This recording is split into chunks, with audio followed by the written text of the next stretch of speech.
Hey, what's up? We're going to do a video tonight on how to prepare plug tobacco. Let me fix this here. This is actually for my brother Tony, who I don't think Tony ever had plug tobacco. I already gave some to Vinny, and he knows how to do it. So this is an instructional for Tony.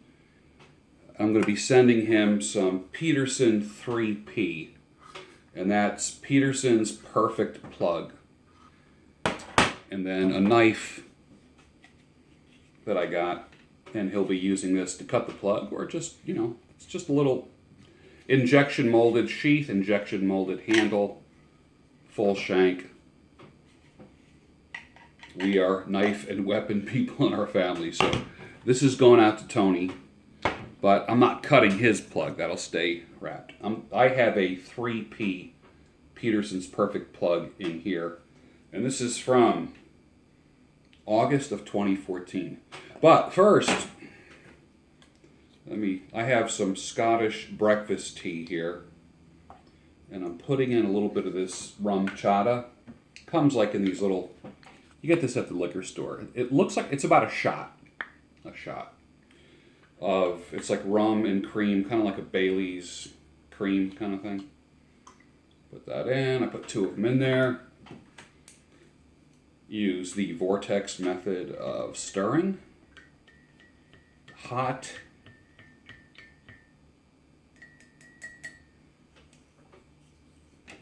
Scottish breakfast tea.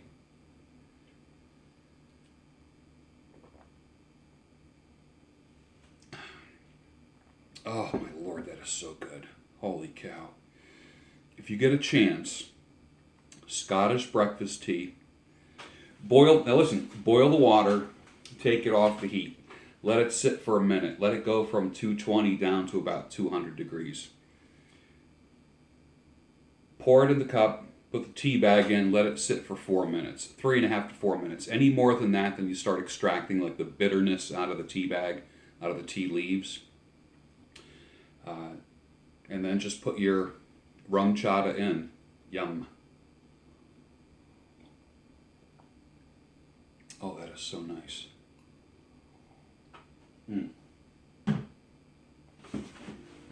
Great way to start this video. So here I have the Cadillac cutting board. The reason why I call it the Cadillac cutting board is I test drove a Cadillac, and they gave me a cutting board, so I call it the Cadillac cutting board. And it's like the little laser etched things. And I use it just to cut tobacco on, that's all. I'm going to take out the Peterson plug. Tobacco was originally pressed into plugs, like a cake. So it looks like a brownie, a big giant brownie, then they cut it up. Oh my God, I just want to eat this thing. I'll tell you what I'm smelling right now. Now this is from 2014. You can see the layers. Look at that. I mean, is it focusing? Yeah, nice, huh? It's beautiful. Let me smell it. It smells like dark chocolate, raisins. It's really sweet because the sugars are really coming out of it now. It's aging so well. And it's got a little bit of a white, sugary kind of. A lot of times people will say, oh, it's got mold on it. That's not mold. If it was stored properly, it's not mold. It's actually the sugar coming out of tobacco.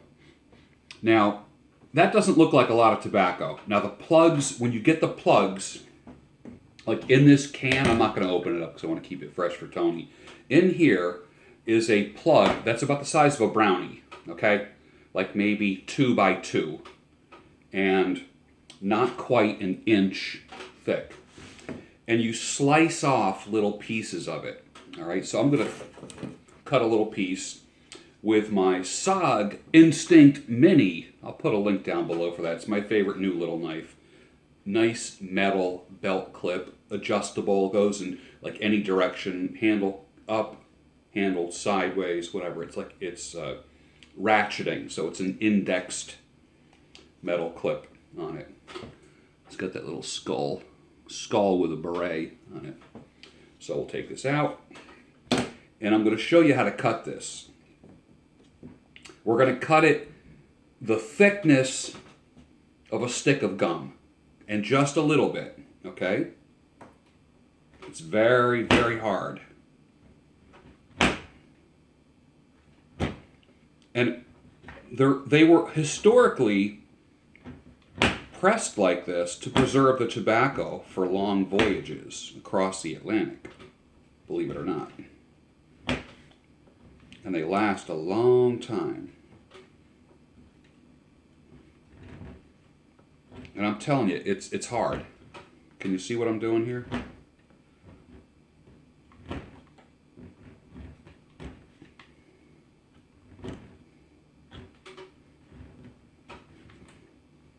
Some people will be able to cut the plug in one slice and make it look like a flake, which is like the size of a stick of gum. But this is so hard.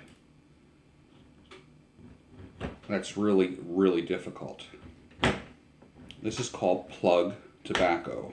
And like I said, to the average person, it looks like a brownie.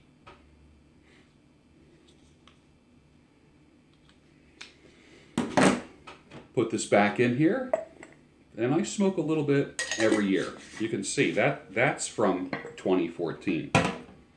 When I get tobaccos, I usually put them in these ball jars. They're canning jars.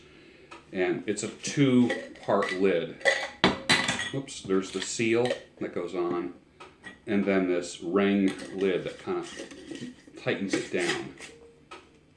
And they age beautifully in here. Beautiful. Now, let's take a look at what I cut off. Can you see that? I don't want it to fall off the Cadillac cutting board. All right. Can you see that? It looks like shaved chocolate. I just spilled some pieces over here. Excuse me. Get that over here. Now, what I'm going to do is rub it between my fingers. And this is called rubbing out the tobacco. He said rub out.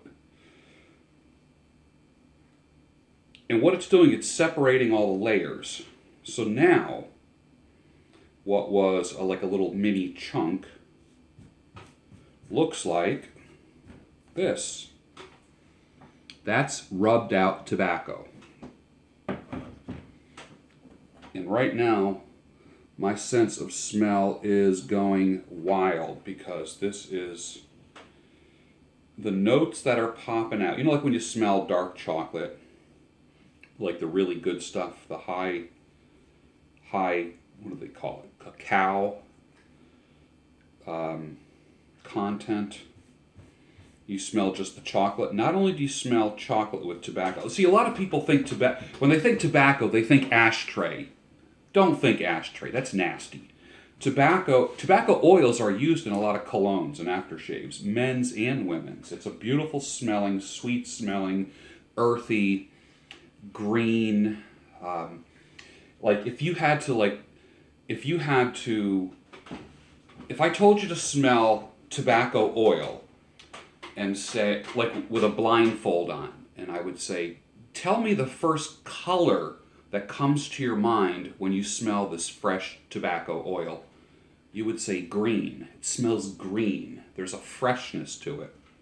Excuse me here. The hot tea with rum chata waits for nobody. Oh my Lord, that is good. And then I'm going to put it in the Saltinelli, which is a Savinelli Roma 673. You can get it at thepipenook.com. I'll put a link down below. I'll be honest with you, Eddie Gray from the Pipe Nook sells out of these whenever I mention them. I think because he's a small business, he doesn't stock up. He's not like the pipe smokers superstore. He's a guy that's got a day job and a little part-time hobby, and he sells what he likes. The tobaccos that he sells are things that he personally enjoys. I kind of like that. That's really neat, and he does a lot of reviews. And I bought this pipe from him, and I have to tell you, it's one of my favorite pipes in the world. And I've been saying this since I got it, because I reach for this an awful lot, so I need to get maybe 2 or 3 more so I can rotate them, because you're not supposed to smoke a pipe every day. You really got to rotate them a little bit. But this is so darn good and so easy. Look at this. Look at that. It's kind of like a, I don't know, bulldog Rhodesian kind of thing. A smoothish rusticated finish. It's not that rough rustication. The gold band. And this part of the stem is thin enough where you don't feel like you got a carrot in your mouth. And when you first get it, the weird thing is, this is so polished, your teeth go, like if you try to clench it here, just biting down here makes the pipe go out of your mouth. Like you go to bite down here, like that. After a while, it gets scuffed up enough, and not even where you can see it. You can feel it. It's not as smooth as, this part is not as smooth as this part. This part here, I couldn't put it in my mouth without it sliding down. Now, I have nothing. I mean, it's awesome. And this little thing on the end, that little area, look at that. See right there? It's got that little, that's called the button. And that's obviously to keep the darn thing from falling out of your mouth. So you can just bring it right to the end of the stem and just let it sit like that. I'm going to be firing this up later. Big time. All right, so let's put, oh, you know what? Hold on one second. Okay, I'm back. There was a little bit of tobacco in here from the last time that I puffed on it, and I didn't clean it out properly. So, because many times I'm firing up the Saltinelli. I call it the Saltinelli. Everything's got to have like a nickname for me. Sometimes I'm firing it up late at night, and it's like the last thing I do at night. I never smoke a pipe in the morning except on the weekends, because I cut hair, and I don't want the smell of pipe tobacco on my hands, my beard, on me. So it's usually an end of the day thing. And then, of course, in the mornings I shower and just really clean myself good. Because the last thing you want to do if you're getting your hair done, if you're a man or a woman, is sit in a chair and smell anything smoky. And I never want to give anyone a reason to not come to the chill chair. That's what I call my... There I go with the nicknames again. The chair that people sit in is called the chill chair. All right, so let's just drop this tobacco in here over the cutting board. I don't have my tampers with me right now because I'm sitting in the cozy nook, which is the little bump out area in my kitchen where I just sit and have breakfast and make videos. Again, another nickname, the cozy nook, and that came from the poem, A Pipe, a Book, a Cozy Nook, which I think I read that poem in an earlier video.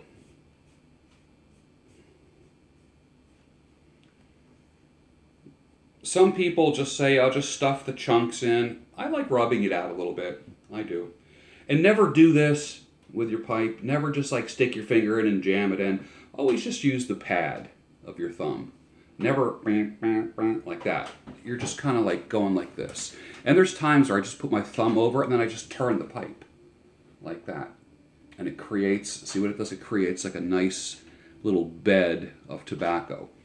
And then I'll do the false light or the charring light, and then this will stay lit. It's at the perfect moisture content. It's not dried out. It's been kept in here. It's sweet. It's aged. And I will fire it up out in the Van Gogh room tonight. That's my nickname for my woodshed. Half of my woodshed is dedicated to pipe smoking because I don't smoke a pipe in the house. So I will be smoking Peterson's 3P tonight in the Van Gogh room. And my brother Tony is going to get this in the mail. And this knife as well. So you'll be getting that soon. I'll be sending that out. I hope you enjoy. Try plug tobacco. A lot of times the plug tobacco is very strong. There's one called Jackknife Plug. If you go to pipesandscigars.com, which is one of my go-to places for plug tobacco, and other tobaccos that I can't get anywhere else. And they are more of a, I guess you would call like a pipe and cigar superstore kind of thing. But they're a local business because I'm in Pennsylvania and they're not very far from me. So I'm actually giving business to a local company, which I really enjoy doing as well. And then, of course, when I relocate part of the year to Florida, Eddie Gray at the Pipe Nook is in Florida, so I'll be doing business locally there. I always enjoy doing business local and keeping money local and keeping money in the family if I can. This is going to fire up beautifully. The taste is going to be incredible. It's going to be sweet. That is how you enjoy plug tobacco. The key is this: you really, really need a sharp knife. Don't try to cut too thick of a piece off of it and then promptly put it back in an airtight container. And your plug tobacco can last years. Like I just showed you, this is about 4 years old right now, and the taste is going to be magnificent.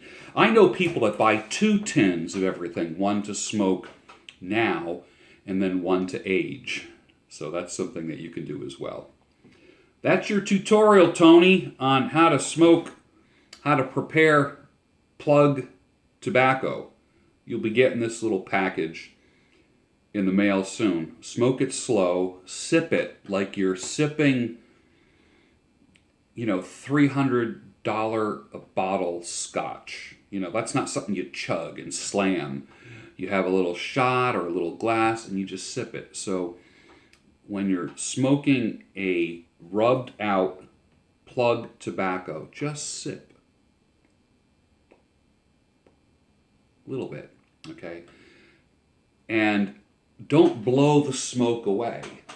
Puff a little bit in, like a little puff in your mouth, not in your lungs, in your mouth. And don't go like you would if you're smoking like a cigar or a cigarette, which I have never smoked a cigarette in my life. And I know everyone blows the smoke away. Pipe smokers, what we like to do is actually just kind of open our mouth and let it just kind of waft out. So the smoke isn't going away, it's kind of coming out and then up. And then you can get a whiff of it with your nose. And you get a couple, like you can get about 3 different types of hits from pipe tobacco. And that's one of the neat things about smoking a pipe. There's so many different nuances to it. There I go with the word nuance. I don't want this to be masterpiece theater of pipes, okay? Like Gary Vaynerchuk says, whenever anyone talks about wine, they become like instant asshole. And it's like everything becomes like masterpiece theater, and they use words that they would never use anywhere else in life. And not to use a phrase that's overdone, but I'm just kind of keeping it real and enjoying my little hobby. And I want you to enjoy it too, Tony. Enjoy your Peterson 3P, and I'll toast to you. Thanks.